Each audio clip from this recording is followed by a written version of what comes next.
Welcome to PJ Storytime here at Bradley Public Library. I'm Miss Allison, and tonight we're going to read a couple stories. The first one I have is What I Am, and this is by Divya Surivanesan. What I Am. I am a girl. I am a human. I am a human animal. Is this the human animal or is this the human animal? Right, she's human. What's that? That's just a squirrel. I am a daughter. I am a granddaughter. I am an Amma to my guys. I am a vegetarian. What is a vegetarian? Do you know? So a vegetarian is somebody who just eats vegetables and fruits and pizza, but they don't eat meat. That's all. So this person has a pepperoni, this person has sausage, and she has mushrooms and olives and green peppers. I like mushrooms on my pizza. I am dark. I am pale.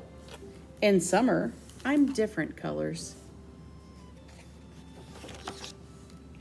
I like to look at animals. Aww. But I'm nervous around animals. Yikes. I don't win. I love what I made. I might be an artist. I have so much. I don't have enough. I am selfish. And I am generous. I am mean. And I am kind. I am a scaredy cat. And I am brave. Ooh, she caught a bug. Sometimes bugs scare me. I am not mischievous. Most of the time. Sometimes I'm a witch. Cackle, cackle. It's about time for Halloween. I wonder if any of you are going to dress up like a witch. I like to be with friends. And I like to be alone. I dance and sing. And I don't dance or sing. I don't want to go to parties. Am I shy? I say hi. I don't want to leave parties. Doesn't that happen sometimes? We don't want to go somewhere and then we have so much fun, we don't want to leave. I'm American. I am Indian. What I am is more than I can say. I am part of the world. I am part of the universe. The end. Isn't that true that sometimes we're all kinds of things? We're all sorts of things. Sometimes we're brave and sometimes we're not. The second book we're going to read is called The Stolen Sun, a story of native Alaska. And this is by Amanda Hall. And this is a folktale. So it's like a fairy tale, but this is a story that's an important part of Native Alaskan belief and culture. So Native Alaskan is an indigenous people from Alaska. This particular folk tale is from Stolen Sun is an Inuit tribe. Okay, so we'll start. We see this great big black bird on the first page. Once upon a time, before ice and before snow, the sky arched like a giant tent over the top of the world. Higher still, in a land above the sky, lived Raven.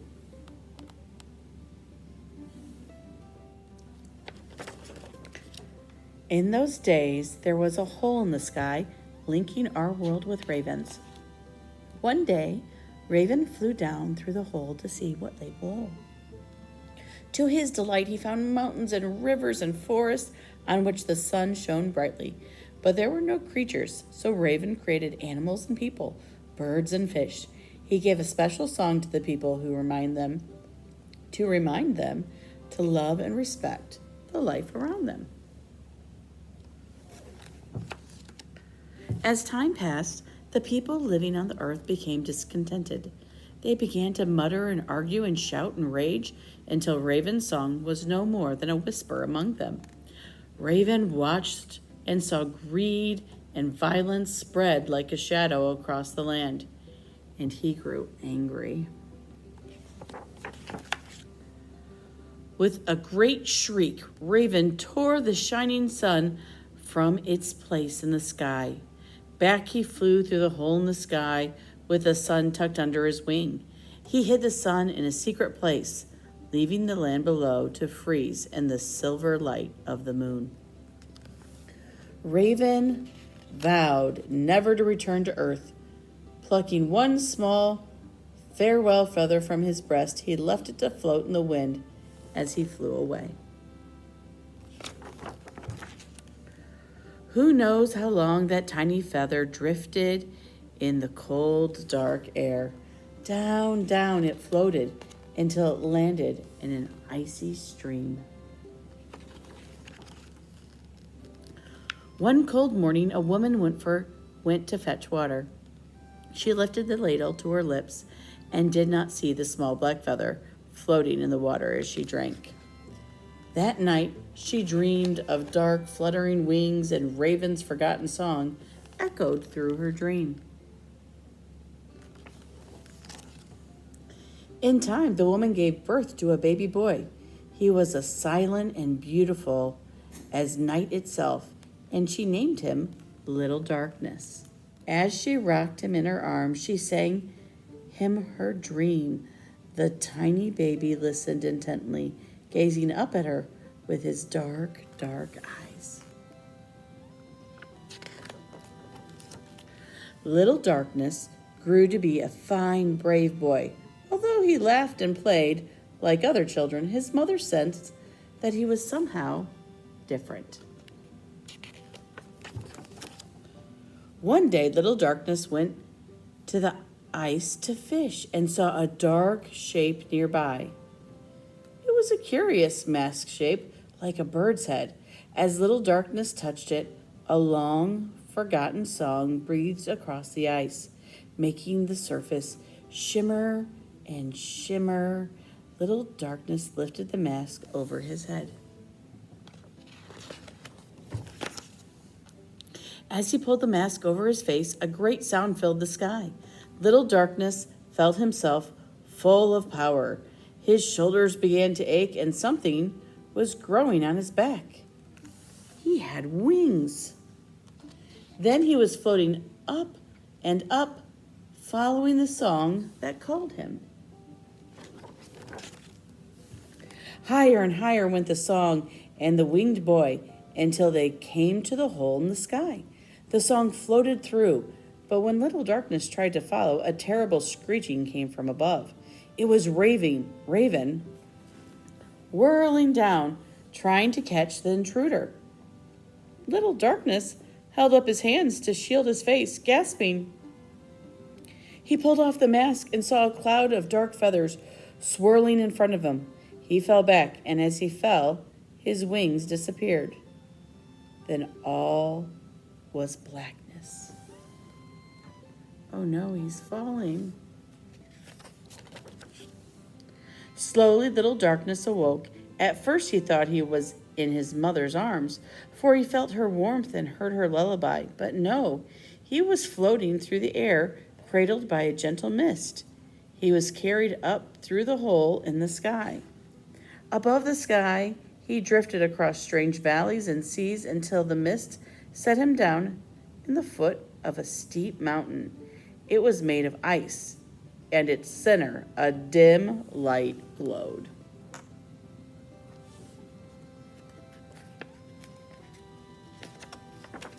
Little Darkness had never seen such a light before. It looked warm and bright, and he wanted it. Taking his axe from his belt, he began to hack his way up the frozen mountainside toward the light. While he hacked, Little Darkness sang. At first, he sang in a small voice against his hands. But as he climbed, his voice grew.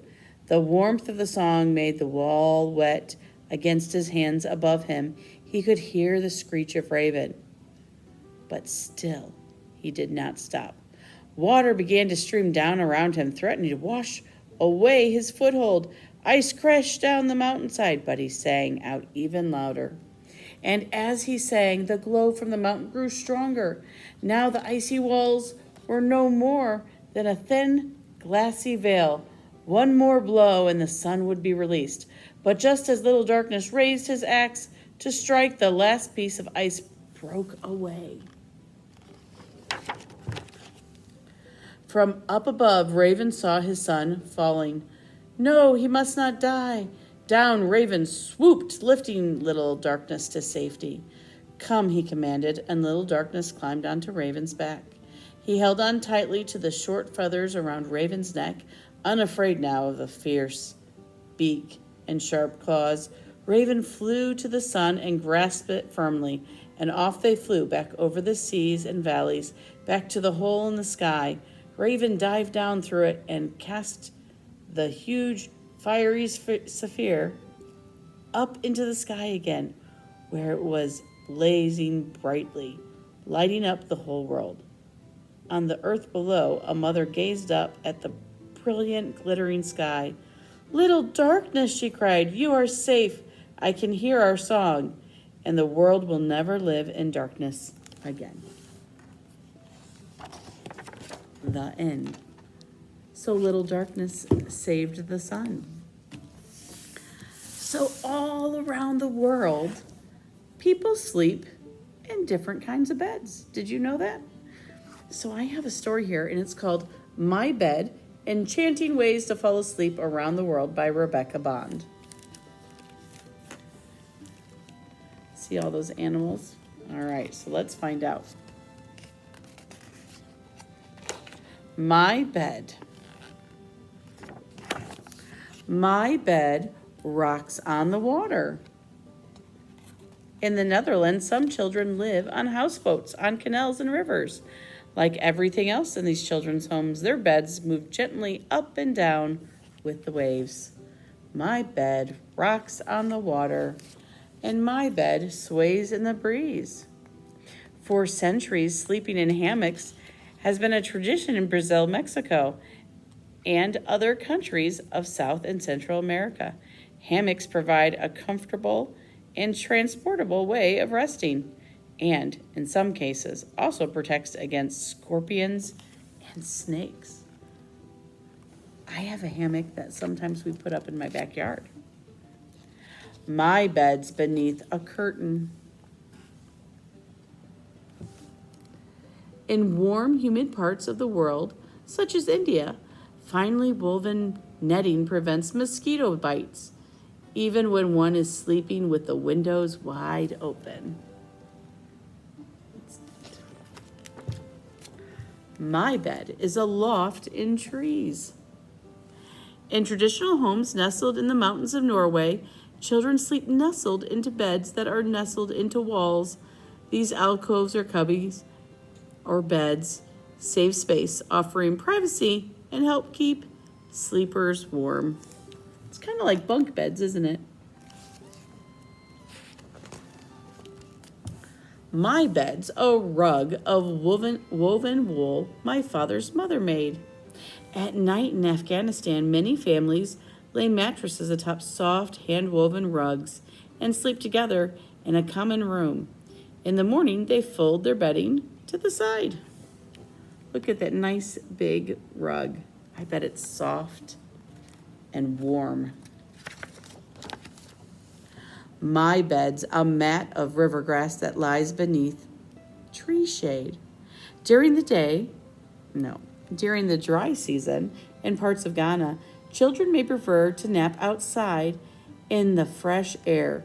Courtyards provide sheltered places to doze on mats or mattresses, which can be brought inside during the night once temperatures turn cold. Have you ever taken a nap outside? Sometimes really nice with the fresh air. My bed is made from fired clay and heated from below. In northern parts of the world, such as Russia, winter temperatures can be so cold that many homes have a large stove for cooking and heating, and thick walls make the stove safe to touch and a cozy place to sleep. So they have here their stove and their wood, and they sleep right there. We don't sleep by our stoves, do we? That wouldn't be safe, but their stoves are made different. My bed unrolls on grasslands vast. It travels where I go.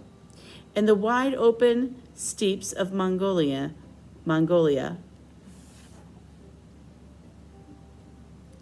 my bed unrolls on grasslands vast. It travels where I go. In the wide open steppes of Mongolia, nomadic people move when the seasons change to find fresh pastures for their horses, sheep, and yaks, just as their ancestors have for centuries. So it's kind of like a tent. Do you see it back here? And they can pack up and go. Have any of you ever camped outside and moved your house with your tent? My bed is in the courtyard, our family's private space. Some traditional homes in Iran and other parts of the Middle East are built around a cool, peaceful courtyard. High walls offer a quiet, private outdoor place to rest on hot summer nights.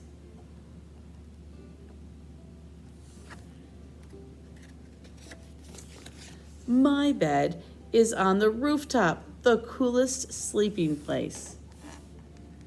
In some desert areas of North Africa, including parts of Morocco, scorching summer days give way to cool nights.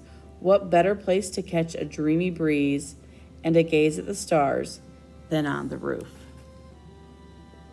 That would be a great place to look at the stars way up high. My bed is built from sturdy wood. My bed is warm. My bed is good. Many bed frames in Canada and the United States are made of wood that comes from these countries' forest. Hardwoods like maple and walnut and cherry, oak and birch make for strong beds that last for many years and can be passed down from generation to generation. That is what our beds look like, don't they?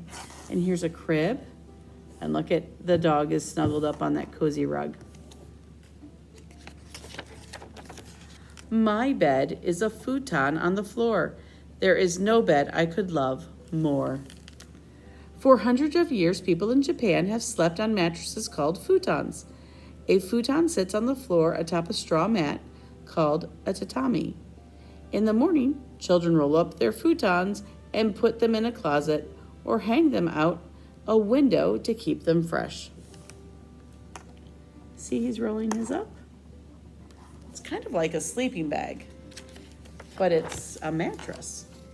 Can you see me in my bed? I fit so nicely toe to head. Look at all those different kinds of beds. My bed is mine and me and right. It's bedtime now for me.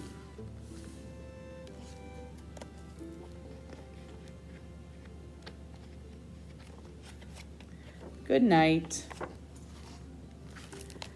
So wasn't that neat to learn how other people sleep on their beds? That's pretty neat. All different ways.